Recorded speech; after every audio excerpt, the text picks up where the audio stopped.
నారాయణం నమస్కృత్య నరం చైవ నరోత్తమం దేవీం సరస్వతీం వ్యాసం తతో జయముదీరయేత్. హరి ఓం. పరమేశ్వర స్వరూపమైన సభకి నమస్కారం. సనాతన ధర్మంలో గురువుకి వేసినంత పెద్దపీట ఈశ్వరుడికి కూడా లేదు అని నేనంటే నేను ఏమీ దాన్ని ఈశ్వరుడి యొక్క తత్వాన్ని తక్కువ చేసి మాట్లాడిన వాడను కాను. ఎందుచేత అంటే గురుర్ బ్రహ్మ గురుర్ విష్ణు గురుర్దేవో మహేశ్వర గురు సాక్షాత్ పరబ్రహ్మ తస్మై శ్రీ గురవే నమః అని ఆ గురువులకి తాను అనుభవించేటటువంటి సమస్త ఐశ్వర్యము కూడా వారి వలన కలిగినటువంటి అనుగ్రహమే అన్న బుద్ధితో చక్రవర్తులు కూడా అనుభవించేవారు. ఈ దేశంలో గురువులకి ఇయ్యబడినంత గౌరవం ఎవ్వరికీ ఇయ్యబడలేదు. ఆ గురువు సర్వకాలములయందు స్వార్థమును పరిత్యజించినటువంటి వాడై శిష్యోద్ధరణ కోసమని కేవలముగా పరబ్రహ్మమునందు తాను రమిస్తూ జీవితాన్ని గడిపేవాడు. ఈశ్వరుడికి చేసిన సేవ గొప్పదా, గురువుకి చేసినటువంటి సేవ గొప్పదా అన్న ప్రశ్న వేస్తే ఈశ్వరుడికి చేసిన సేవ కన్నా గురువుకి చేసినటువంటి సేవయే గొప్పది.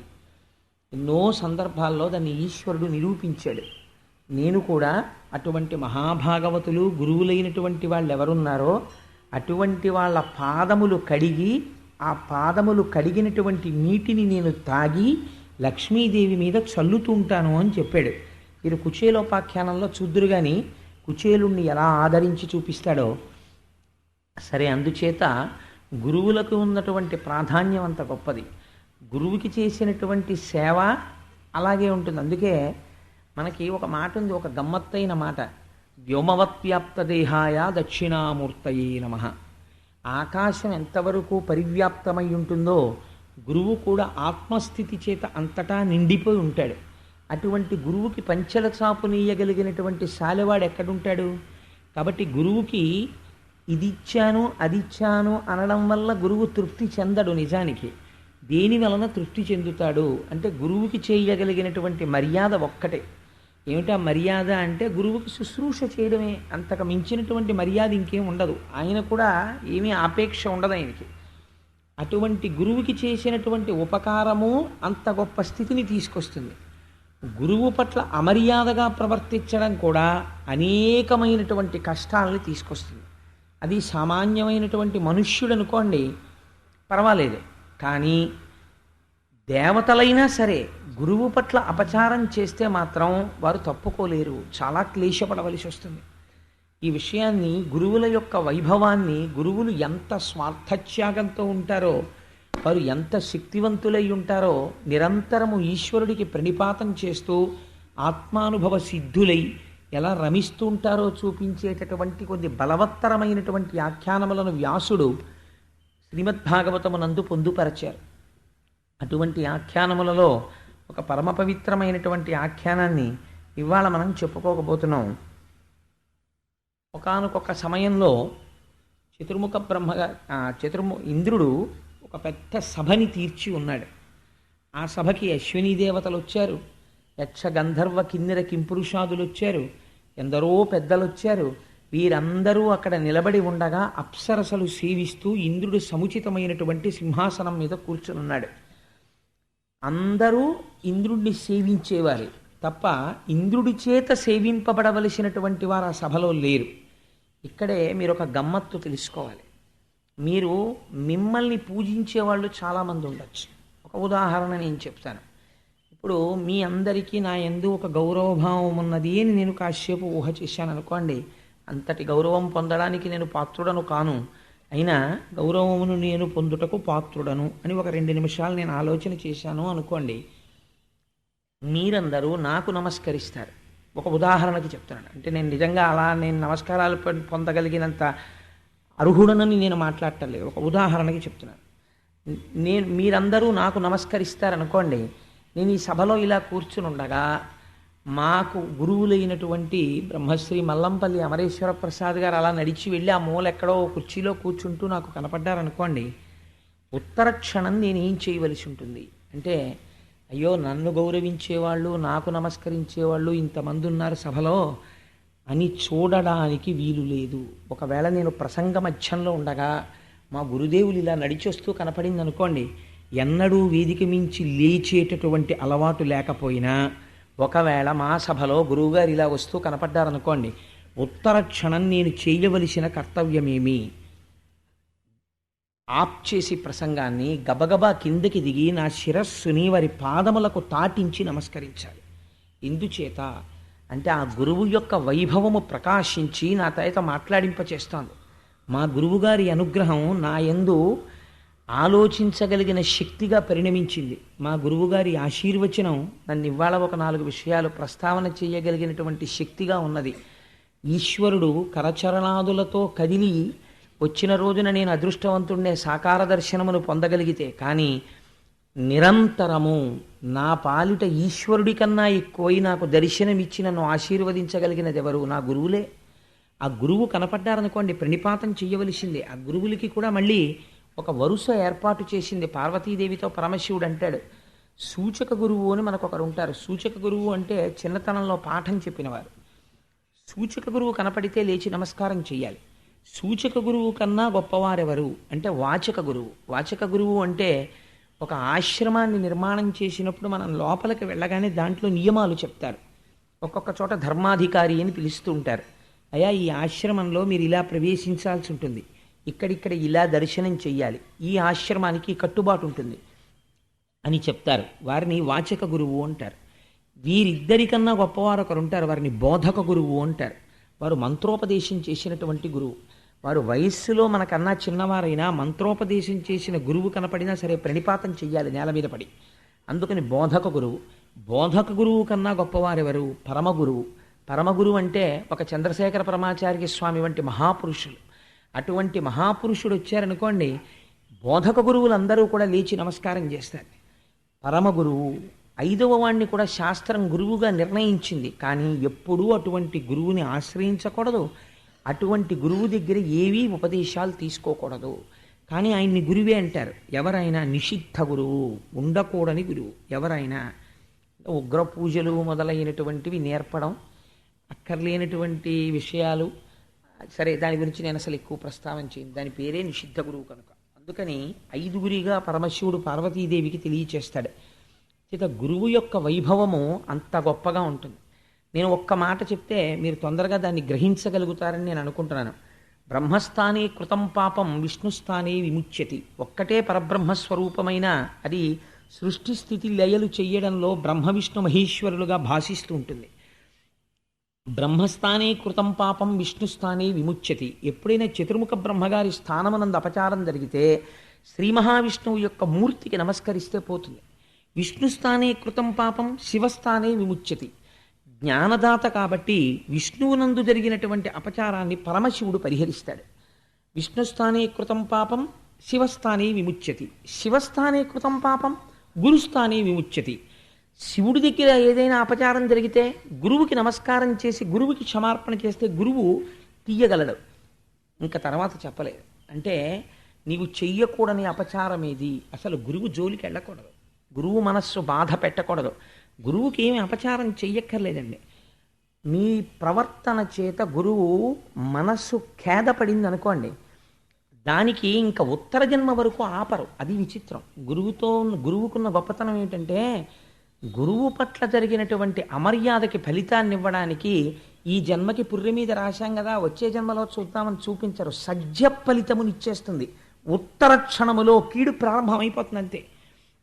మళ్ళీ ఎవరు తీయాలి దాన్ని? మళ్ళీ గురువుగారే అనుగ్రహించాలంతే. మళ్ళీ గురువుగారు అనుగ్రహించేంత వరకు ఈశ్వరుడు కూడా జోక్యం చేసుకోడు ఇంకా గురువుల విషయంలో. ఒక గురువుకి సమాజంలో ఉండేటటువంటి స్థానము అంత సమున్నతమైనటువంటిదై ఉంటుంది. ఆ గురువు ఎలా ఉంటాడు అంటే, మీకు ఇవాళ ఆఖ్యానాలు వినండి, గురువుల యొక్క వైభవాన్ని ప్రకాశింపచేసేటటువంటి ఒక మహత్తరమైనటువంటి విషయాన్ని ప్రతిపాదన చేస్తాడు వ్యాసభగవానుడు. అది అంతర్లీనంగా మీరు మనస్సులో పెట్టుకుని ఇప్పుడు నేను చెప్పబోయేటటువంటి ఆఖ్యానాన్ని శ్రవణం చెయ్యండి. ఒకానొకనాడు ఇంద్రుడు సభ తీర్చి ఉన్నాడు. సభలో అందరూ కూర్చునున్నారు. అందరూ ఇంద్రుణ్ణి సేవించవలసిన వారే, అందరూ ఇంద్రుని గౌరవించవలసిన వారే. అటువంటి వారు సభలో ఉన్నారు. ఇటువంటి సభ నడుస్తూ ఉండగా ఇంద్రుడు కించిత్ అహంకారమును పొంది ఉన్నాడు. ఎందుచేత? ఇంతమంది నాకు నమస్కారం పెడుతున్నారు, ఇంతమంది నన్ను సేవిస్తున్నారు, నేను ఎంత గొప్పవాణ్ణో అన్న భావన మనస్సులో బయలుదేరింది. తానింత గొప్పవాడవడానికి కారణమైనటువంటి గురువు కనపడినా లేస్తాడా అన్నది అనుమానమే. అహంకారపు పొర కమ్మింది. ఇప్పుడు ఈ అజ్ఞానాన్ని తీసేయాలి, జ్ఞానాన్ని భాషింపచెయ్యాలి. ఇవన్నీ ఎవరు చెయ్యాలి? గురువే చెయ్యాలి. ఆశ్చర్యకరంగా ఆ సభలోకి గురుతర ధర్మక్రియనయ గురుడు, మరున్మంత్ర విషయ గురుడు, వచ శ్రీగురుడు, సమస్తామరణ గురుడు, గురుండరుగుదించె కొల్వునకు నృపా. పోతన గారు అన్నారు, తాను ఏ బ్రహ్మమును అనుభవించాడో దాన్ని వాక్కుల చేత చెప్పి ఉద్ధరించగలిగిన వాడు, ఎవరి ఆశీర్వచన బలం చేత దేవతలందరూ కూడా ఇవాళ అమరులయ్యారో అటువంటి స్థితిని వాళ్ళకి కల్పించినటువంటి మహాపురుషుడైనటువంటి బృహస్పతి సభలోకి విజయం చేస్తున్నారు. ఇంద్రుడు చూశాడు. చూసి వస్తున్నవాడు బృహస్పతిని తెలుసు, వస్తున్నవాడు సాక్షాత్తుగా తనకి గురువని తెలుసు. కానీ ఒక మాట అనుకున్నాడు, ఇంతమంది నన్ను సేవిస్తున్నారు, మా గురువు వస్తుంటే నేను లేచి నిలబడి నమస్కారం చేసి ఎదురు వెళ్ళి గురువుగారు రెండని తీసుకొచ్చి ఒక ఆసనం మీద కూర్చోపెట్టడం ఏమిటి అనుకున్నాడు. అమిత తప ప్రభావు కరుణాత్ముని గీష్పతి చూచి రాజ్య దుర్మద మదరేఖ నింద్రుడు వృధా తన గద్దియ లేవకుండే నెయ్యమున ఎదుర్కొనంజనక ఆసనమీయక గౌరవోపచారముల ప్రసన్ను చేయక తిరంబుగ దివ్య సభాంతరంబునన్. ఏం చెయ్యలేదు అంటే, వచ్చిన గురువుగారు తాంబూలాలు అడిగే గురువుగారు కాదు. ఆయన నాకేమైనా సభలోకి వచ్చాను కదా, ఓ హారం ఇస్తావా, 116 ఇస్తావా అని అడిగే గురువుగారు కాడు. ఆయన ఎన్నడూ ఏదీ కోరకుండా ఇంద్రుణ్ణి ఇవాళ ఇంద్రుణ్ణి చేసిన గురువుగారు. అటువంటి గురువు వస్తుంటే చెయ్యవలసిన మర్యాద ఒకటి ఉన్నది. ఏది చెయ్యలేదు. లేచి నిలబడలేదు, నమస్కరించలేదు, ఎదురు వెళ్ళలేదు, స్వాగతం పలకలేదు, ఒక ఉచితాసనమును చూపించలేదు, అర్ఘ్యమియ్యలేదు, పాద్యమియ్యలేదు, ఏమీ పలకలేదు. గురుడు వచ్చి సభామంటపంలోకి వస్తూ ఒక్క 2 అడుగులు వేసి చూశాడు. వస్తున్నాడు ఎవరో అన్నట్టుగా కూర్చునున్నాడు. వెంటనే బృహస్పతి అనుకున్నారు, అప్పుడు సురపతి కన్నుల కప్పిన సురరాజ్యమద వికారంబునకున్ చప్పుడు చేయక గృహమునక పుణ్యుడు తిరిగిపోయ అతికిన్నుండై. అపుణ్యుడు అన్నారు. ఎంత గొప్ప మాట చూడండి. కిన్నుండై, కించిత్ బాధ కలిగింది మనస్సులో. ఇంతటి వాణ్ణి చేశాను, వీడు ఇంతటి వాడు కావడానికి కారకుడైనటువంటి నేను సభలో కనపడితే లేచి నిలబడి నమస్కరించలేదు అని. ఇంకా ఇటువంటి సభలో పైగా ఇంకొకటి ఉంది. అటువంటి సభలోకి వెళ్ళి బృహస్పతి కూర్చున్నారనుకోండి, ఇంద్రుడు ఎంత అనాదరం చేస్తుంటే అంత పాపము ఇంద్రుణ్ణి కట్టి కుడిపేస్తుంది. కాబట్టి నిజంగా పుణ్యాత్ముడే బృహస్పతి. ఉద్ధరించాలంటే ఏం చేయాలి? ఇంకా తన సభలో ఉండకూడదు. అందుకని నిశ్శబ్దంగా, ఓహో వీడికి సురపతి కన్నుల కప్పిన సురరాజ్యమద వికారంబునకున్, వీడివ్వాల నేను దేవలోకానికి అధిపతిననేటటువంటి మద వికారమును పొందాడు, కాబట్టి నేను ఇంకిక్కడ కనపడకూడదు. దీని గురించి రామకృష్ణ పరమహంస చాలా గొప్ప విషయం చెప్తారండి. సాధారణంగా దేనివల్ల పోతుంది గురువుల పట్ల మర్యాద అంటే, ఒకటి అధికారం వల్ల పోతుంది, రెండవది ఎవరో ఉంటారు మహాత్ములు, వాళ్ళు అంతటి అధికార సింహాసనం మీద ఉన్నా సరే గురువులు కనపడేటప్పటికీ అంత గౌరవంతో అంత మర్యాదతో ప్రవర్తిస్తారు. అందుచేత అందరూ అలా ప్రవర్తించగలరా అంటే మనం చెప్పలేం. కేవలం గురువు పట్ల అమర్యాదతో ప్రవర్తించి వినాశనాన్ని తెచ్చుకుంటారు. నేను తరచూ ఒక మాట చెప్తూ ఉంటాను. రామకృష్ణ పరమహంస ఒక ఆఖ్యానం చెప్తుండేవారు. పూర్వం ఒక బ్రాహ్మణుడు, ఒక పేదవాడు గంగానదికి ఆవలి ఒడ్డున కనపడుతుండేవాడు రామకృష్ణ పరమహంసకి. రామకృష్ణ పరమహంస ఎప్పుడైనా గంగ ఒడ్డుకి వెళ్ళగానే ఆయన కాళ్ళ మీద పడి నమస్కారం చేస్తుండేవాడు. ఒక రోజున రామకృష్ణ పరమహంస పడవ మీద ఒక శిష్యుడితో కలిసి ఇటువైపు నుంచి అటువైపుకి దాటుతున్నారు. ఆయన కాలు మీద కాలేసి కూర్చుని ఉన్నాడు. రామకృష్ణ పరమహంస పడవలోంచి దిగుతుంటేనే లేచి నిలబడిపోయేవాడు. లేచి నిలబడిపోయి వచ్చి గురువుగారి కాళ్ళ మీద పడ్డానికి సిద్ధంగా ఉండేవాడు. అలాంటి వాడు కూర్చుని ఉంటే రామకృష్ణ పరమహంస అన్నారు, పూర్వం నన్ను చూడగానే గురువుగారు అని నమస్కరించేవాడు, ఇప్పుడు అలా నమస్కరించడం నేను అనుకుంటున్నాను, బహుశా ఇతనికి ఏదో అనుకోకుండా డబ్బు కలిసి వచ్చింది, అందుకని ఇవాళ ఇతని మాట తీరు కూడా మారుతుంది, నువ్వు గమనించన్నారు శిష్యుడితోటి అని. ఏమీ తెలియనట్టు అటువైపు నుంచి వెళ్ళిపోతున్నారు. అప్పటి వరకు రామకృష్ణ పరమహంస కనపడితే భూమి మీద పడి నమస్కారం చేసే అలవాటు ఉన్నటువంటి బ్రాహ్మణుడు పరమహంసని చూసి, hi Thakur, how are you అన్నాడు. హాయ్ ఠాకూర్, ఎలా ఉన్నావు అని అడిగాడు. ఎందుచేత మద వికారం. 4 రూపాయలు వచ్చాయి. మనిషిని డబ్బు కానీ అధికారం కానీ విద్య కానీ మరింత వినయవంతుణ్ణి చెయ్యాలి తప్ప, ఏ విభూతి చేతనైనా వినయం పక్కకు వెళ్ళిపోయిందనుకోండి, ఈశ్వరుడు ఆ విభూతి ప్రకాశం చేతనే మళ్ళీ పాడు చేస్తాడు. అందుచేత అహంకారం అన్నది పొడసూపకూడదు, పరమ వినయంతో ఉండాలి. గురువులైనా అంతే, ఆ వినయంతో ఉండవలసిందే. అందుకే ఎంత చమత్కారంగా ఉంటుందంటే, నాకు ఒకసారి రామకృష్ణ పరమహంస పేరు మొదలు పెడితే ఇంకా నాకు వారే జ్ఞాపకానికి వస్తుంటారు. ఒకసారి పరమహంస ఒక మాట చెప్తారు, డబ్బు మనిషిని ఎంత మారుస్తుంది అంటే, ఒక చిల్లు జేబు ఉన్నటువంటి వ్యక్తి ఒకనాడు అలా వెళ్ళిపోతుంటే జేబులోంచి 1 రూపాయి కాసు జారి కింద పడింది. అక్కడ ఒక కన్నంలో కప్పు ఉంది. ఆ కప్పు ఏం చేసుకుంటుంది? రూపాయి. దానికి దొరికింది ఆ రూపాయి దొరకగానే దాంట్లో మార్పు వచ్చేసింది ఆ కప్పలో.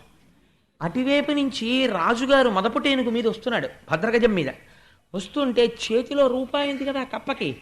అది లేచి నిలబడి కాలెత్తి, ఏ మర్యాద లేదా, రూపాయి ఉంది, పో పక్కకి అంది. ఎవరిని? భద్రగజాన్ని. ఎందుకు? రూపాయి చేతిలో ఉంది. ఆ కప్ప ఏనుగు యొక్క పాదం కింద పడి పచ్చడైపోయింది. 1 రూపాయి అంత వికారాన్ని తీసుకొచ్చేస్తుంది, అంత అహంకారాన్ని తీసుకొచ్చేస్తుంది. అది ఎప్పటికి పోతుందో. పరమహంస ఎంత దారుణంగా చెప్పారో తెలుసా అండి? నేను నేను నేను అంటాడు. ఈ నేను నేను నేను అన్న వికారం పోవడానికిట ఈశ్వరుడు పశువు కింద పుట్టిస్తే వీడు బతికినన్నాళ్ళు కంఠం మీద పెద్ద పుండు వేస్తుంది. ఆ పుండు, ఆ బండి లాగించేవాడు ఏం చేస్తాడంటే, ప్రయత్నపూర్వకంగా పుండుని 2 చేతులతో పట్టుకుని దాన్ని ఇలా పక్కలకి ఒత్తిగిలించి దాని మీద కాడి పెట్టి బండి తోలుతుంటాడు. ఆ నడుస్తున్నప్పుడు మెడ మీద చర్మం ఇలా ఇలా ఊగుతూ ఈ పుండు కాడి కిందకు వస్తూ ఉంటుంది. ఆగితే నడుము మీద కొడతాడు, ఆగకపోతే పుండు కాడి కిందకు వస్తుంది. ఆ పుండు నలిగిపోయి కన్నుల నీరు కారుస్తూ అలాగే కొన్ని గంటలు బండి లాగుతుంది. లాగి పడుకుంటుంది. తోక ఎక్కడికందదో అక్కడికొచ్చి ఎద్దు పుండు కాకికి నిప్పా అని పేరు. అప్పటి వరకు కాడి తగిలి బద్దలైన పుండుని కాకి తన ముక్కుతో పొడిచి ఆ చీము రక్తం తాగుతుంది. ఇలా పడుకుంటే పొడిచేస్తుంది, అలసట తీరనివ్వదు. ఇన్ని కష్టాలు పడితే వృద్ధాప్యం వచ్చిన తర్వాత దాన్ని చంపేసి తోలు ఎక్కలాగేసి దప్పు చేసి నిప్పు దగ్గర పెట్టి కాల్చి దాన్ని కొడతారు. కొడితే అప్పుడు అది డామ్ డామ్ డామ్, ఇంకా చప్పుడే, ఇంకా నిశ్శబ్దం రాలేదు.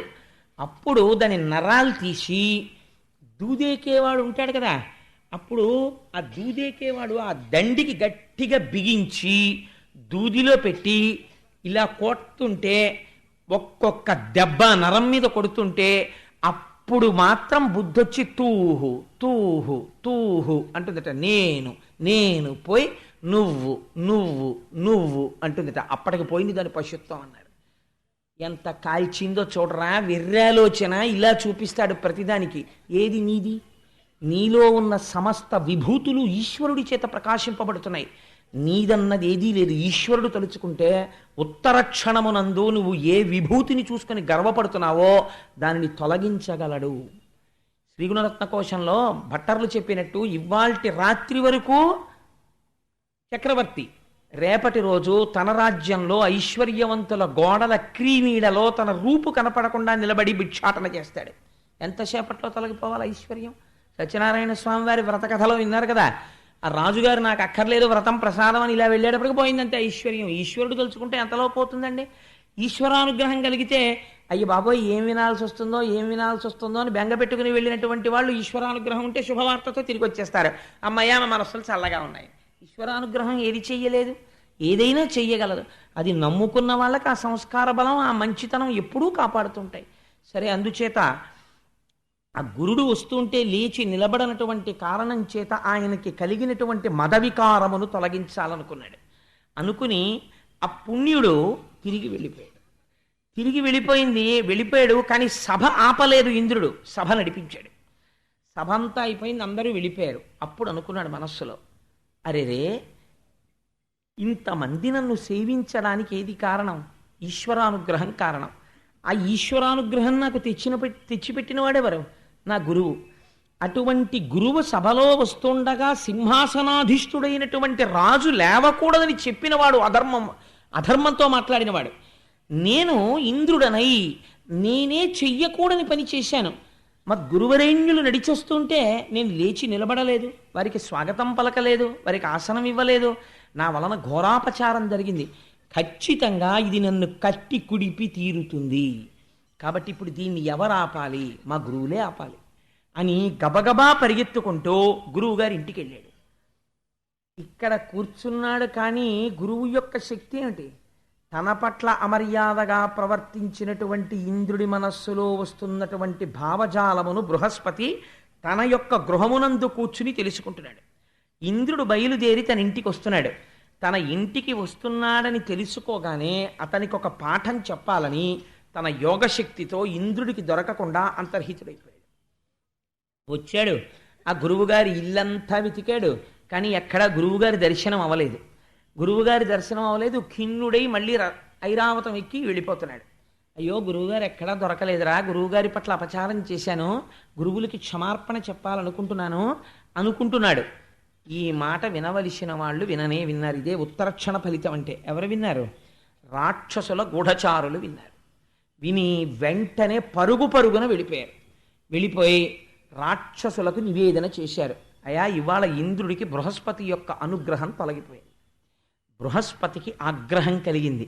గురువు ఆగ్రహం ఎవరి మీద కలిగిందో వాడిని పడగొట్టేయడం చాలా తేలిక. కాబట్టి ఇప్పుడు ఇంద్రుడు గడ్డిపోవచ్చ. నిమిత్తం అంతే మనం యుద్ధానికి వెళ్ళడం, ఓడిపోయి తీరుతాడు. అందుకని మనం యుద్ధానికి బయలుదేరదాం రండి అన్నారు. అంతే, ఆ శత్రు సైన్యం అంతా, రాక్షసులందరూ వచ్చేశారు. బ్రహ్మాండమైనటువంటి పోరు జరుగుతోంది. ఇంత బలవంతులైనటువంటి దేవతలు కూడా గడ్డిపోచల్లా ఎందుకు పనికి రాకుండా ఓడిపోయి వెళ్ళిపోతున్నారు.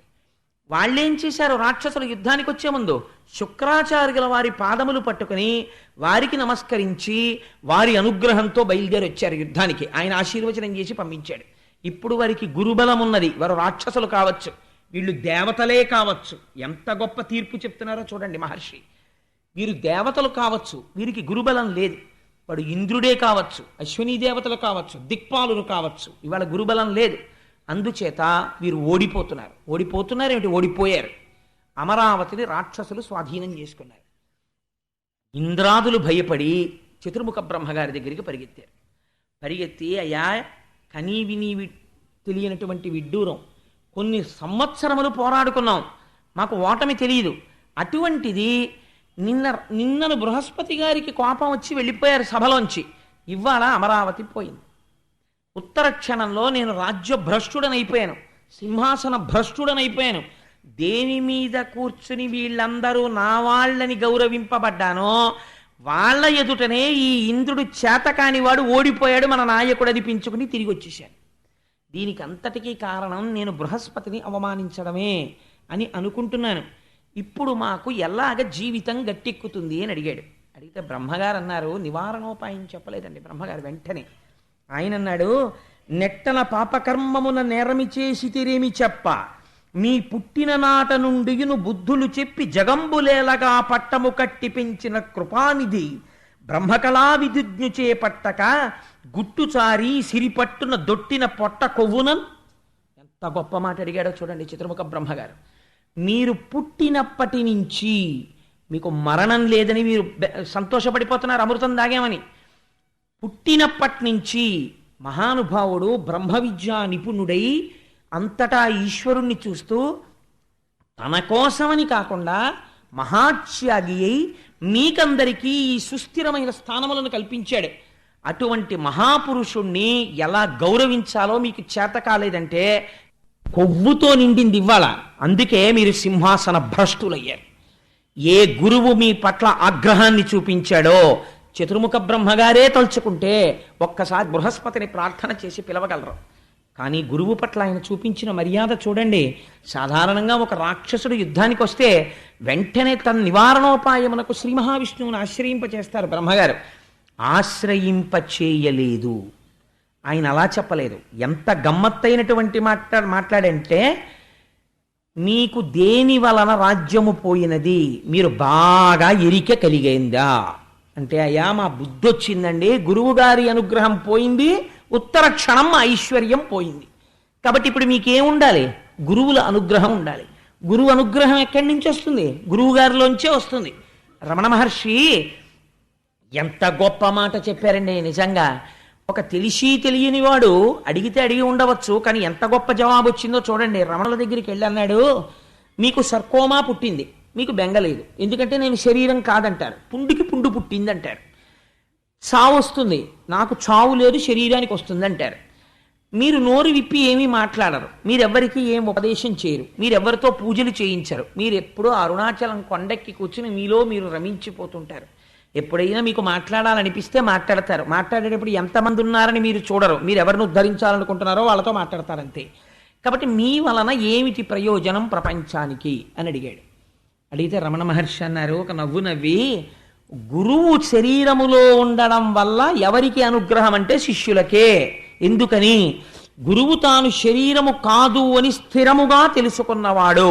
కాబట్టి శరీరము పడిపోతే గురువు శోకించడు, తృణప్రాయంగా శరీరాన్ని వదిలిపెట్టేస్తాడు. కానీ ఆ గురువు శరీరంలో లేకపోవడం వల్ల ఎవరు నష్టపోతున్నారు? శిష్యులు నష్టపోతున్నారు. ఎందుకని? శరీరములో లేడు కనుక ఆ గురువు ఉపదేశం చెయ్యడం కుదరదు. కాబట్టి గురువు ఎందుకుంటాడు శరీరంలో? గురువు శరీరంలో ఉండడం వల్ల ఎవరికి ప్రయోజనము? శిష్యులకే ప్రయోజనము. లోక ప్రయోజనము శిష్యుల వలననే ప్రసరిస్తుంది.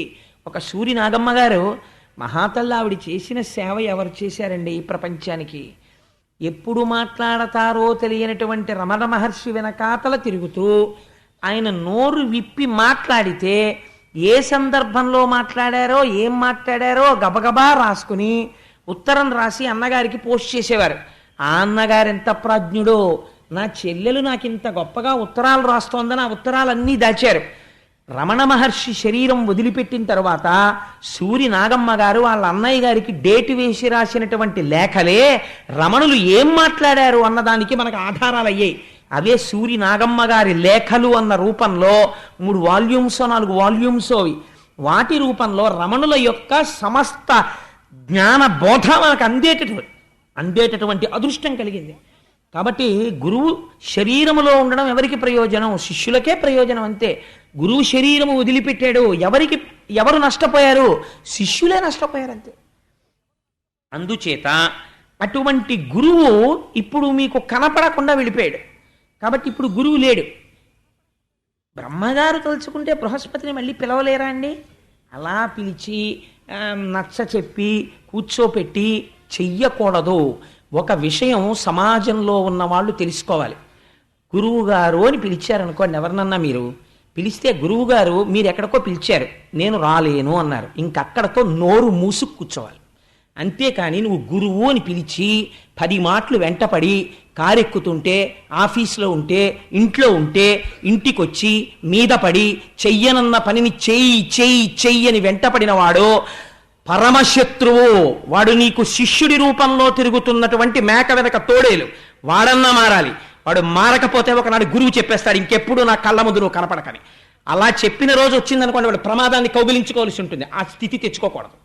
అందుకని ఒకసారి చెప్తే వినాలి, వినకపోతే వాడికే ప్రమాదం అది. అందుచేత గురువుల పట్ల మర్యాదగా ప్రవర్తించడం నేర్చుకోవాలి. అంతేకాని వారికి కోపం వచ్చేటట్టు ప్రవర్తించకూడదు. నువ్వా చెప్పగలిగిన వాడు ఆయన నీకు చెప్పింది వినాలా? ఆయన చెప్పింది నువ్వు వినడానికి వచ్చిన వాడివైతే ఆయన చెప్పింది వినంతే. నువ్వేవాడు 10 మాటలు ఆయనకి చెప్పడానికి? నీకు ఆ గౌరవం లేదనమాట. లేదు కాబట్టి నువ్వు అలా ప్రవర్తిస్తున్నావు. కాబట్టి నువ్వు ఆయన ఆగ్రహానికి గురైతే ఉత్తర క్షణం ఆ కీడు పొందుతావు. ఆ కీడు పొందకుండా జాగ్రత్త పడవలసిన అవసరం ఉంటుంది శిష్యులు. సో నేను ఎందుకు చెప్తున్నానంటే ఈ మాట, ఇవాళ సమాజంలో నిజంగా గురువు పట్ల శిష్యుడికి ఉండవలసినటువంటి మర్యాద తగ్గిపోతోంది. నేను కోటేశ్వరరావు ఎందుకు సడన్గా అలా వాల్యూమ్ పెంచారు అని మీకు అనుమానం రావచ్చు. సమాజంలో ఉన్న పరిస్థితులు నాకు ఒక్కొక్కసారి ఆ ప్రవర్తన ఎందుకు, ఇంక ఏమిటి తెలుసుకుంటున్నట్టు గురువులు వెనకాతలు తిరిగి రోజులు రోజులు విని ఏమిటి నేర్చుకుంటున్నారు మీరు? నేర్చుకున్నది ఉంటే మీ నడుబడి ఎందుకు కనపడాలి, కనపడి సక్రమంగా ఉండాలి ప్రవర్తన. అందుచేత చెప్తున్నాను, మారడం అనేటటువంటిది చాలా అవసరం. మారనదానికి ఎన్ని విని ప్రయోజనం ఏముందండి? కాబట్టి ఆ మాట చతుర్ముఖ బ్రహ్మగారు గురువుని పిలిచి చెప్పకూడదు. ఎంత మర్యాద పాటించాడో చూడండి. బ్రహ్మగారంతటి వాడు పిలిచి, అయ్యా మీరు వాళ్ళందరూ బాధపడుతున్నారండి, మీరు వెళ్ళండి అని చెప్పలేదని. ఎంత మర్యాద ప్రవర్తించాడంటే, ప్రస్తుతం గురుస్థానం ఖాళీగా ఉండకూడదు. అందాక నేను మీకు ఒక అభయం ఇస్తున్నాను. మీరు ఏం చేస్తారంటే, వెళ్ళి ఒక గురువుని ఆశ్రయించి గురువు యొక్క అనుగ్రహమును పొందండి. ఆచార్య పురుషుడిగా ఉండడానికి అర్హుడైన వారెవరో వారి పాదములు పట్టుకోండి. అంటే వాళ్ళు అన్నారు, మాకేం తెలుసు, మేము ఎవరి పాదాలు పట్టుకుంటాం? గురువు పాదాలు పట్టుకుని రక్షింపబలవలసిన వాడు గురువు ఎలా ఉండాలో ఎలా నిర్ణయించుకుంటాడు? కాబట్టి మీరే సెలవిస్తే మేము అటువంటి మహాపురుషుడి యొక్క పాదములు పట్టుకుని మా గురువులు ప్రసన్నులయ్యేంత వరకు గురువుల యొక్క అనుగ్రహాన్ని పొందుతూ, వీళ్ళకి నడువడి తెలిసిందిరా అన్న రోజున మళ్ళీ మా గురువుల అనుగ్రహం మాకు కలుగుతుంది. అందుకని మీరు మా యందు సులభులై కారుణ్యమును ప్రసరించవలసినది, మాకొక గురువుని చూపించవలసినది అన్నారు. అంటే చతుర్ముఖ బ్రహ్మగారు అన్నారు, త్వష్ట ప్రజాపతి అనబడేటటువంటి ప్రజాపతికి ఒక కుమారుడు ఉన్నాడు. వరసకి ఆయన మీకన్నా చాలా చిన్నవాడు, కుమారుడి వరుస. కానీ ఆయన ఆత్మజ్ఞాని, బ్రహ్మజ్ఞాని, సర్వకాలముల యందు బ్రహ్మమునందు రమిస్తూ ఉంటాడు. అటువంటి మహాపురుషుణ్ణి మీరు సేవించి ఆచార్య పదవి యందు, గురు పదవి యందు కూర్చోపెడితే ఆయన యొక్క అనుగ్రహం చేత, ఆయన ఆశీర్వచనము చేత మళ్ళీ మీరు రాజ్య సంపదలను పొందగలరు. అందుకని మీరు వెళ్ళి ఆ త్వష్ట ప్రజాపతి యొక్క కుమారుడైనటువంటి విశ్వరూపుణ్ణి ప్రార్థన చెయ్యండి అన్నారు. అంటే వీళ్ళందరూ త్వష్ట ప్రజాపతి యొక్క కుమారుడైన విశ్వరూపుణ్ణి ఆశ్రయించారు. ఆ విశ్వరూపుడితో ఒక గమ్మత్తైనటువంటి పరిస్థితి ఉందండి. వారికి 3 ముఖములు ఉంటాయి. వారు యజ్ఞములో కూర్చుని ఉన్నప్పుడు ఒక ముఖంతో హవిస్సులు ఇచ్చినప్పుడు అన్నం తింటాడు, ఒక ముఖంతో సురాపానం చేస్తాడు. సురాపానం అంటే కళ్ళు తాగడం అనుకోకండి, అది దేవతల చేత ప్రసాదింపబడిన సురా అని ఒకటి ఉంటుంది, దాన్ని స్వీకరిస్తాడు. వేరొక ముఖంతో సోమరసాన్ని తాగుతాడు యజ్ఞంలో. ఈ 3 తాగే లక్షణం ఉన్నవాడు మహాబ్రహ్మజ్ఞాని, గొప్ప తపశ్శక్తి సంపన్నుడు. ఎన్నడూ ఎవరి దగ్గర చెయ్యి చాపి ఏదీ కావాలని కోరుకున్నవాడు కాడు. నిరంతరము ఈశ్వరుడు యొక్క శుశ్రూష చేసేటటువంటి లక్షణం ఉన్నవాడు. అటువంటి మహాపురుషుడు కనుక ఆ విశ్వరూపుడి దగ్గరికి వెళ్ళారు. వెళ్ళి విశ్వరూపుణ్ణి ప్రార్థన చేశారు. ఇప్పుడు వాళ్ళకి తెలిసొచ్చింది ఎలా ప్రవర్తించాలో, తప్పు దిద్దుకున్నారు. అందుకని అన్నారు, అరయ ఆచార్యుండు పరతత్వ రూపంబు తండ్రి తలంపంగ ధాతరూపు రూపింప భ్రాత మరుత్వతి రూపంబు తెలియంగ తల్లి భూదేవి రూపు భగిని కరుణ రూపు భావంబు ధర్మస్వరూపంబు తానర్థి రూపు మొదల అభ్యాగతుడుమున్న అగ్నిదేవుని రూపు సర్వభూతములు కేశవుని రూపు కాన తండ్రి వేగకడు ఆర్తులకు పితృజనులమైన మమ్ము చల్లచూచి పరభయంబు వాపి నిరుపమంపగు తపోమహిమ చేత మెరసి మనుపవయ్య. ఎంత గొప్ప మాట మాట్లాడారో చూడండి. విశ్వరూపుడి దగ్గరికి వెళ్ళి, అయ్యా ఆచార్యుడు పరతత్వ రూపంబు, ఇప్పుడు మాకు తెలిసింది గురువు అంటే ఎవరో తెలుసా? సాక్షాత్ శ్రీమన్నారాయణుడికి ఆ పరతత్వానికి గురువుకి తేడా లేదు, ఒకటే అయి ఉంటారు. తండ్రి తలపంగ ధాతు రూపు, చతుర్ముఖ బ్రహ్మగారి యొక్క రూపమే తండ్రిగా ఉంటుంది. తండ్రి గారిని సేవించినా, తండ్రి గారికి నమస్కరించినా, అందుకే తండ్రి ఉపదేశం చేస్తే బ్రహ్మోపదేశమే. అందుకని చతుర్ముఖ బ్రహ్మగారే తండ్రిగా ఉంటాడు. రూపింప భ్రాత మరుత్వతి రూపంబు, సోదరుడు ఎవరుంటాడో ఆయన ఇంద్రుడి యొక్క రూపంలో ఉంటాడు. అన్నగారిని సేవిస్తే దేవేంద్రుణ్ణి సేవించినట్టు. తెలియంగ తల్లి భూదేవి రూపు, అమ్మ భూదేవి యొక్క రూపం. భగిని కరుణ రూపు, తోడపుట్టిన అక్క చెల్లెళ్ళు సాక్షాత్ రాశీభూతమైనటువంటి దయాస్వరూపాలు. భావంబు ధర్మస్వరూపంబు, తన భావమే ధర్మస్వరూపం. తానర్థి రూపు, తను అర్థి రూపు అంటే ఒకరిని అర్థించేటటువంటి రూపం. అభ్యాగతుడు మున్న అగ్నిదేవిని రూపు సర్వభూతములు కేశవుని రూపు అని అన్ని ఏవే రూపాలుగా ఉంటాయో సమస్త భూతములు శ్రీ మహావిష్ణు రూపంలో ఉంటాయి. అందుకని నీకు మేము తండ్రుల వరస అవుతాం. ఎందుకంటే నువ్వు త్వష్ట ప్రజాపతి యొక్క కుమారుడవు, మేము దేవేంద్రాదులం. కానీ ఇవాళ నీలో ఉన్న జ్ఞానమును మేము గుర్తించాం. నువ్వు మాకన్నా చిన్నవాడివి, మా కొడుకు వరస, అందుకని నువ్వురా అని మేము అంటలేదు.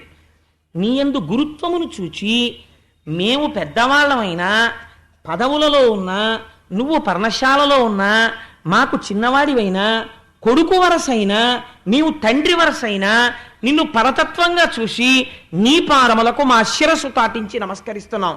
మాకు ఆచార్యత్వాన్ని వహించి మళ్ళీ మాకు దేవేంద్రాది పదవులు వచ్చేటట్టుగా మాకు అనుగ్రహాన్ని కటాక్షించు. ఇంకా మాటలో ఒక చిన్న తేడా ఉండిపోయిందండి. ఇంద్రుడు అన్నాడు, మేము మళ్ళీ అమరావతి పట్టణాన్ని ఏలడం ప్రారంభించిన తరువాత ఆ అమరావతిలో ఉన్నటువంటి భోగములన్నీ గురువరేణ్య మీవే. మాకు ఏ ఐశ్వర్యం ఉంటుందో అది మీదే, మాకు ఏ సంపత్తి ఉంటుందో అది మీదే.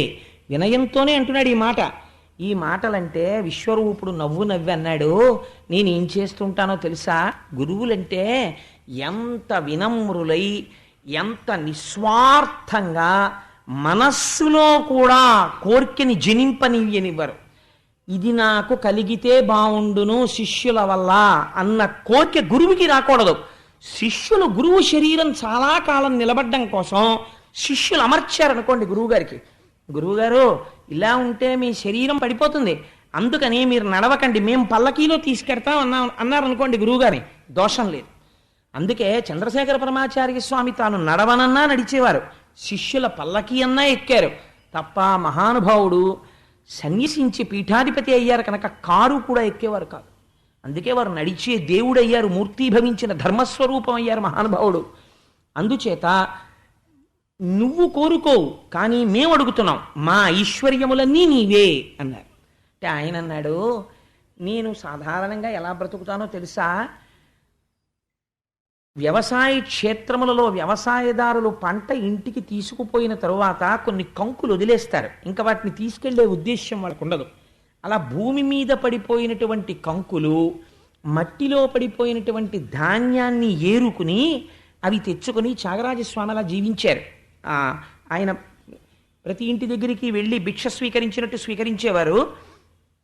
సాధారణంగా ఇలా కూడా స్వీకరిస్తూ ఉంటారు. అంటే పొలాల్లోకి వెళ్ళి పడిపోయిన గింజలు ఏరుకుని, అవి ఎవ్వరికీ పనికిరావు, మట్టిలో కలిసిపోతాయి, అవి తెచ్చుకుని దంపుకుని బియ్యం చేసుకుని వండుకు తింటారు తప్ప అసలు ఏ భూతమునకు సంబంధించినది కూడా ఇలా చెయ్యి చాపి అడిగి తినరు.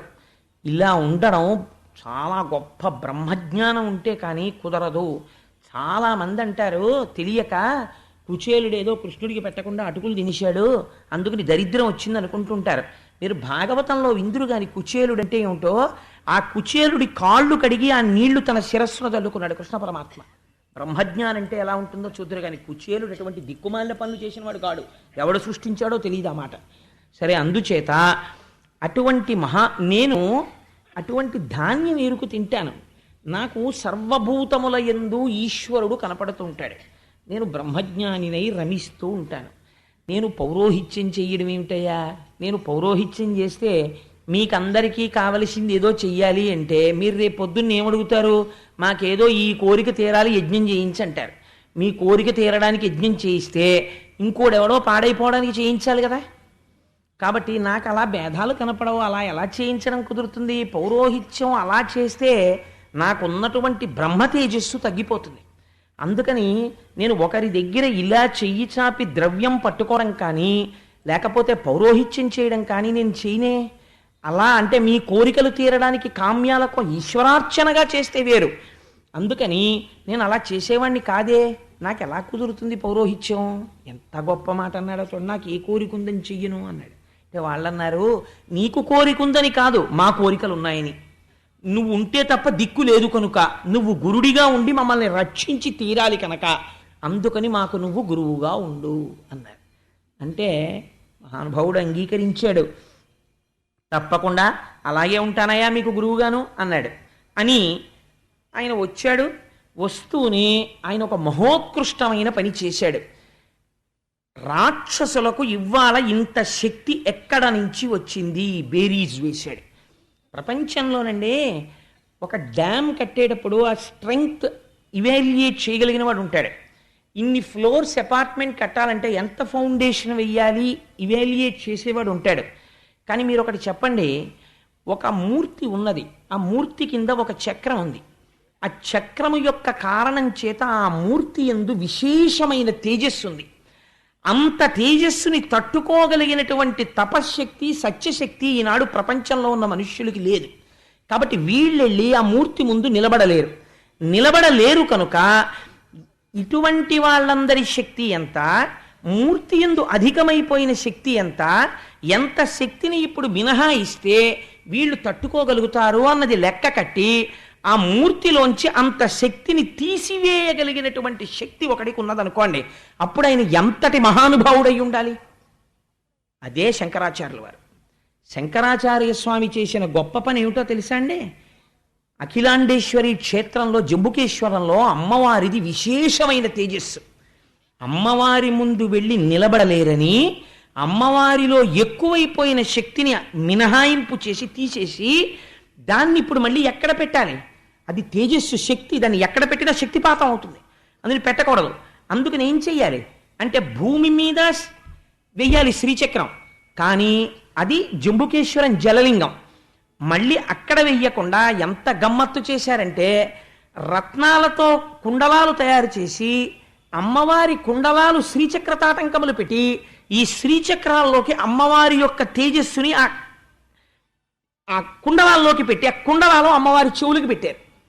పెడితే ఇప్పుడు మీరు అమ్మవారి ముందు వెళ్ళి నిలబడి కుండలముల వంక చూస్తే ఒక అనుగ్రహం, అమ్మవారి వంక చూస్తే ఒక అనుగ్రహం. ఇలా శంకర భగవత్పాదులు కలియుగంలో సేవింపబడలేనంత తేజస్సున్న మూర్తులలోంచి కొంత తేజస్సుని మినహాయింపు చేశారు. అది ఎంత ఉత్కృష్టమైనటువంటి విషయం అండి, ఎవరు చెయ్యగలరు? శంకర భగవత్పాదాచార్యులు చేశారు ఈ దేశానికి అటువంటి సేవ. అందుకని ఇప్పుడు విశ్వరూపుడిది చేస్తున్నాడు. వాళ్ళు ఎంతటి తేజస్సు పొందారు, ఎక్కడ నుంచి పొందారు? శుక్రాచార్యుల వారి అనుగ్రహంలోంచి పొందారు. ఇప్పుడు దేవతలకి ఎంత శక్తి రావాలి, ఎంత శక్తి వస్తే ద్విగుణీకృత ఐశ్వర్యాన్ని ఇంద్రుడు పొందగలడు, రాక్షసుల్ని చంపగలడు. ఇది లెక్క కట్టడానికి ఆ తేజస్సుని గణించగలిగిన శక్తి ఇక్కడ ఉండాలి. అది ఆచార్య పదం అంటే, అది గురుత్వం అంటే, అది మహానుభావులకు ఉన్న శక్తి. ఇప్పుడు ఇంద్రుణ్ణి కూర్చోపెట్టి నారాయణ కవచాన్ని ఉపదేశం చేశాడు. నారాయణ కవచాన్ని ఉపదేశం చేసి ఒక గొప్ప మాట చెప్పాడు. ఏమయ్యా, నీకు నేను నారాయణ కవచాన్ని ఉపదేశం చేస్తున్నాను, అమ్మా ఉపన్యాసం మధ్యలో అవన్నీ ఎందుకమ్మా, ఎందుకు తల్లి అవన్నీ? నారాయణ కవచాన్ని ఉపదేశం చేస్తుంటే ఆయన ఎంతో సంతోషించి ఆ నారాయణ కవచాన్ని ఉపదేశం స్వీకరించిన తరువాత ఒక మాట చెప్పాడు. ఇతపూర్వం ఈ నారాయణ కవచాన్ని కౌశికుడనబడేటటువంటి ఒక బ్రాహ్మణుడు ఉపదేశం పొందాడు. ఉపదేశం పొంది ఆయన ఒక ఎడారిలో తిరుగుతున్నాడు. ఆ ఎడారిలో తిరుగుతుండగా అక్కడే ప్రాణములను విడిచిపెట్టేశాడు. ఎలా?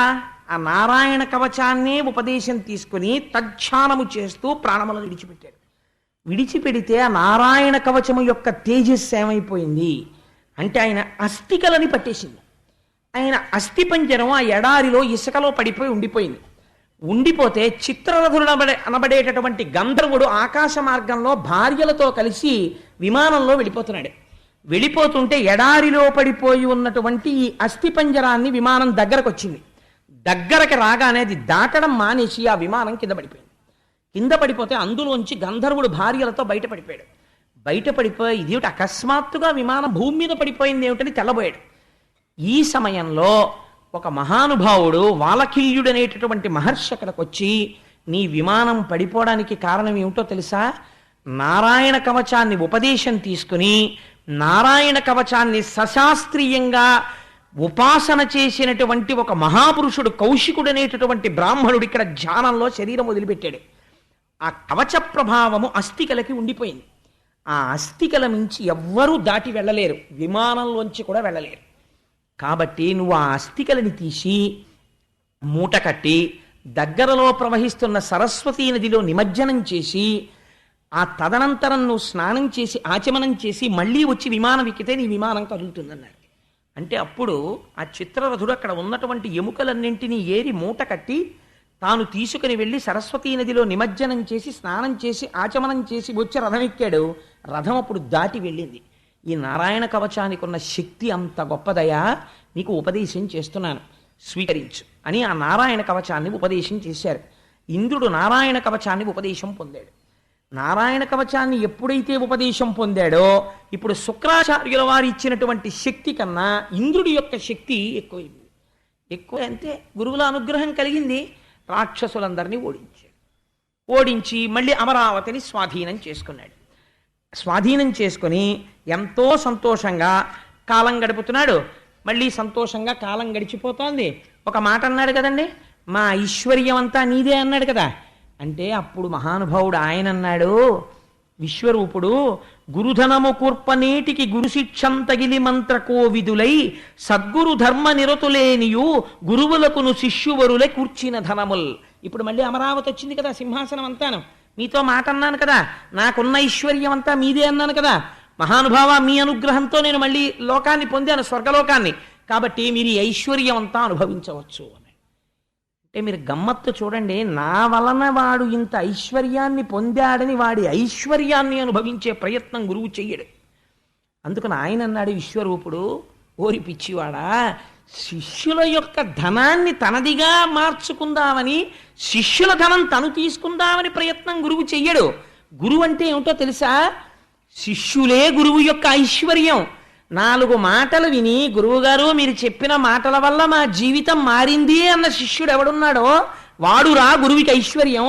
తప్ప నీ ఐశ్వర్యం నాకెందుకు, అలా పుచ్చుకునేవాడిని నేను కాను, నాకు అక్కర్లేదన్నాడు. ఇది విశ్వరూపుడు అంటే. ఇంత గొప్ప విశ్వరూపుడు తదనంతరం యజ్ఞయాగాది క్రతువులలో హవిస్సులు స్వీకరిస్తుండేవాడు. ఇంద్రాదులకు ఆ హవిస్సులు ఇస్తుండేవాడు. కానీ ఆయన తల్లిగారి పేరు రచన. ఆవిడ రాక్షస వంశానికి చెందినటువంటిది. కాబట్టి రాక్షసులు ఆయనకి మేనమావులు అవుతారు. ఈ రాక్షసులు వచ్చి, ఒరే నువ్వు మేనల్లుడివి, నీ వలన మేమందరం మళ్ళీ స్వర్గాన్ని పోగొట్టుకున్నాం, నువ్వెళ్ళి దేవతలకి గురుత్వం వహించావు, పోనీ ఎలాగో వహించావు, ఇంద్రుడికి నీ మీద నమ్మకం ఎక్కువ, ఇంద్రుడు చూడకుండా మాకు కొద్దిగా హవిర్భాగాలు పెట్టేస్తుండు, మేము తినేస్తూ ఉంటాం అన్నారు యజ్ఞంలోవి. అంటే ఇది తప్పే, ఖచ్చితంగా తప్పే, మీకేమీ సందేహం లేదు. బాహ్యమునందు ఆచారమునంతది దోషమే. ఎందుకని ఇంద్రాదులకు చెందవలసినటువంటి హవిస్సులోంచి రాక్షసులకు పెట్టడం ఏమిటి అంటే విశ్వరూపుడు పెట్టాడు. ఎందుకు పెట్టాడు అంటే విశ్వరూపుడు తన యొక్క స్వరూపం ఏమిటో ముందే చెప్పాడు. నేను అంతటా బ్రహ్మమును చూస్తాను, నాకు రాగద్వేషములు తెలియవు, ఎవరైనా ప్రార్థన చేస్తే గబుక్కుని వాళ్ళ మాట వినేస్తాను. అందుకని వాళ్ళకి హవిర్భాగములను ఇవ్వడం మొదలుపెట్టాడు. ఇది ఒక రోజున ఇంద్రుడు గమనించేశాడు. అరే రే, యజ్ఞంలో మనకి రావలసిన హవిస్సులు రాక్షసులకు పెడుతున్నాడు విశ్వరూపుడు. ఉత్తర క్షణం యుక్తాయుక్త విచక్షణ కోల్పోయాడు. నేను ఈ పని చెయ్యొచ్చా అన్న ఆలోచన కూడా పోయింది. వెంటనే తన చేతిలో ఉన్న చంద్రహాసాన్ని తీసుకుని మహానుభావుడైనటువంటి విశ్వరూపుడి యొక్క 3 తలకాయలు తెగిపోయేట్టు నరికేశాడు. నరికేస్తే ఆ 3 తలకాయల్లోంచి ఆయన ఒక తలతో సురాపానం చేస్తుంటాడు యజ్ఞవేదిలో. సురాపానం చేసే తల కింద పడగానే ఆడపిచుకగా మారిపోయింది. సోమపానం చేసేటటువంటి తలకాయ కౌసుపిట్టగా మారిపోయింది. అన్నం తినేటటువంటి తలకాయ తీతూపిట్టగా మారిపోయింది. అందుకే ఇప్పటికీ తీతూపిట్ట అరిచిందనుకోండి అమంగళం అండి అంటారు. ఎందుకో తెలుసా? ఆనాడు బ్రహ్మహత్య జరిగింది ఇంద్రుడి వలన. ఎవరు గురువుగా పెట్టుకున్నాడో ఆ గురువు తలకాయ కోసేశాడు. కోసేసినప్పుడు పడిపోయిన తలకాయే తీతూపిట్టయింది. ఆ తీతూపిట్ట అరుపు తెగిపోయి పడిపోయినటువంటి విశ్వరూపుడి యొక్క తలకాయ. అందుకని అలా తెగిపడిపోయినటువంటి గురువు తల, అటువంటి ఆ కూత వినపడితే అమంగళమని అది తొలగించడం ఎవరి వల్ల సాధ్యం అంటే ఒక్క కృష్ణ స్మరణము చేతనే పోతుంది. అందుకనే ఆ గోపాలకృష్ణుడే మా ఇంటివాడే, వెన్న తింటాడే, తొందరగా రాడే అని ఒక జానపదుల పాట లాంటిది ఒకటి పాడుకుంటుంటారు. ఒక్కసారి కృష్ణుడిని స్మరించుకుంటుంటారు మనసులో. కృష్ణస్మరణం చెయ్యగానే ఆ తీతూపిట్ట యొక్క చప్పుడు, అది కూసిన కూత విని కృష్ణస్మరణం చేయకపోతే అమంగళం కలుగుతుంది. కాబట్టి ఆ తీతూపిట్ట కూత వినగానే ఈ మాట చెప్తుంటారు ఒకసారి. అవి కూడా నిజంగానే అలాగే ఊరి బయట ఎక్కడో ఎగురుతుంటాయి తీతూపిట్టలు అవిని. సరే, ఇప్పుడు మనం వాటి గురించి పెద్ద అల్లరెందుకు కానండి. అందుకని ఆ 3 తలలు 3 పిట్టలయ్యి. ఈ 3 పిట్టలు కూస్తూ ఇంద్రుడి వెంట పడ్డాయి. ఎందుకనేది బ్రహ్మహత్యా పాతకం, గురుద్రోహం. గురువుని సంహరించాడు. వెంటనే బ్రహ్మహత్యా రూపాన్ని, బ్రహ్మహత్య యొక్క పాపము 3 పిట్టల రూపంలో పైకొచ్చింది. పైకొచ్చి ఇంద్రుణ్ణి తరవడం మొదలెట్టింది.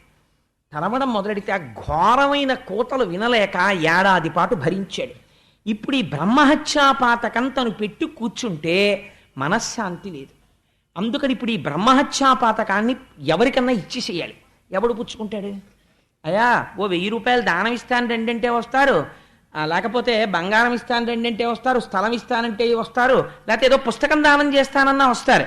అంతేకాని అయ్యా మీకు బ్రహ్మహత్య దానం చేస్తానండి ఓ భాగం రెండంటే ఎవరైనా వస్తారో? ఎవరు రారు. కానీ ఇంద్రుడి యొక్క మాట కాదనలేక ఆ రోజుల్లో నలుగురు ఒప్పుకున్నారు. అది జాతి పర్యంతము నిలబడిపోతుంది ఆ బ్రహ్మహత్యాపాతకం అన్నారు. అలా ఒప్పుకున్న వాళ్ళు ఎవరో తెలుసా అండి? నా మీద కోప్పడకండి, నేను పురాణంలో ఉన్న మాట చెప్తాను కానీ నా సొంత రచనలు చెప్పను కదా. అందుకని 1 భూమి పుచ్చుకుంది, 2 నీరు పుచ్చుకుంది, 3 జలములు పుచ్చుకున్నాయి, 4 స్త్రీలు పుచ్చుకున్నారు. పుచ్చుకుంటే ఇంద్రుడి దగ్గర ఈ నలుగురు పావు వంతు బ్రహ్మహత్యాపాతకాన్ని పంచుకున్నారు. ఆ రోజున విశ్వరూపుడి తల్ల తెగిపోయిన పాపాన్ని. బ్రహ్మహత్యాపాతకం మేం పుచ్చుకున్న తర్వాత కాబట్టి మాకు వరాలు కూడా ఇమ్మని అడిగారు. అడిగితే భూమికి వరం ఇచ్చాడు. ఏమని? ఎవరైనా గొయ్యి తీసినా ఆ గొయ్యి తనంత తాను పూడుకుపోతుంది కొంతకాలానికి, నీకు వరం ఇస్తున్నాను. 2వది చెట్లకి వరం ఇచ్చాడు. ఎవరైనా తెలియక కత్తితో నరికేసినా మొదలుంటే చాలు మళ్ళీ చిగురుస్తుంది, నీకు వరం ఇస్తున్నాను. 3వది నీటికి వరం ఇస్తున్నాను. ఏ పని చేసినా ప్రక్షాళనమనబడేటటువంటి మాట దాని యందు ప్రయోగింపబడదు. మీరు ఏదో ముట్టుకోకూడని వస్తువుని ముట్టుకుని ఓ కాగితానికి తుడుచుకున్నారనుకోండి, అది ప్రక్షాళనం అనరు.